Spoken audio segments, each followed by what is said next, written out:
बहुत पुरानी बात है। किसी गांव में दो मित्र रहते थे। उनमें से एक मित्र स्वार्थी और लालची था, जिसके बारे में पूरे गांव को पता था, जबकि दूसरा बहुत ही सज्जन व्यक्ति था। दोनों में अभी तक कभी ऐसी नौबत नहीं आई थी कि कोई मनमुटाव हो, लेकिन जल्दी ही ऐसा समय आ गया। एक बार लालची मित्र के 40 रुपये कहीं खो गए। वो बहुत उदास हुआ। वो अपना दुहक बांटने अपने मित्र के पास गया। उसके मित्र ने उसे दिलासा दी। फिर वो अपने घर चला गया। थोड़ी देर बाद उस सज्जन मित्र की बेटी हाथ में 40 रुपये लेकर आई और अपने पिता को बताया कि उसे ये 40 रुपये रास्ते में मिले।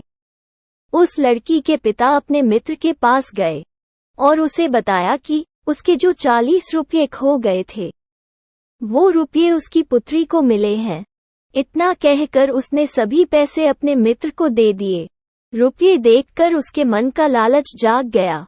रुपये गिनते ही उसने तुरंत कहा कि उसके 50 रुपये खो गए थे, बाकी के 10 रुपये कहाँ है? उसके मित्र ने बताया कि उसकी बेटी को बस 40 रुपये ही मिले थे। लालची मित्र ने बनावटी गुस्से से कहा कि वो बाकी के रुपये भी उससे निकलवा लेगा। उसके मित्र ने कहा भी कि बस 40 ही रुपये थे, अगर 50 होते तो वो 50 ही वापस करता।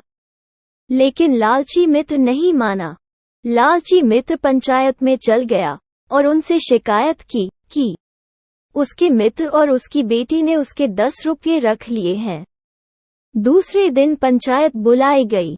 उस लड़की और उसके पिता से पूछा गया तो उन्होंने कई बार बताया कि उसे बस 40 रुपये मिले थे, जो उन्होंने उसे दे दिए।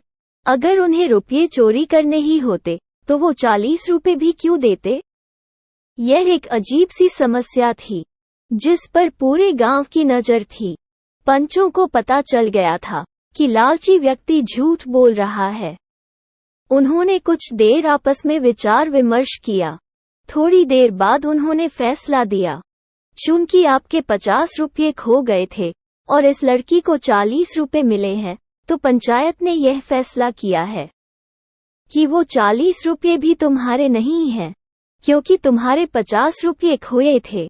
इसके साथ ही पंचायत ये भी कहना चाहती है कि अगर किसी के 40 रुपये खो गए हैं तो वो आकार इस लड़की से ले ले, और यदि किसी व्यक्ति को इनके खोए हुए 50 रुपये मिलते हैं तो इन्हें लौटा दीजिए। यह फैसला सुन उस लालची मित्र के पांव तले जमीन खिसक गई। उसने तुरंत ही कबूल कर लिया कि वो झूठ बोल रहा था। उसे उसके 40 रुपये दे दिए जाएं, लेकिन पंचायत ने उसकी एक न सुनी। उसके बाद वह लालची व्यक्ति अपना सिर पकड़ वहीं बैठ गया। लालच के कारण ही उसे झूठ बोलना पड़ा। उसी के 40 रुपये से हाथ धोना पड़ा। इतना ही नहीं, भरी पंचायत में उसकी बेइज्जती हुई सो अलग।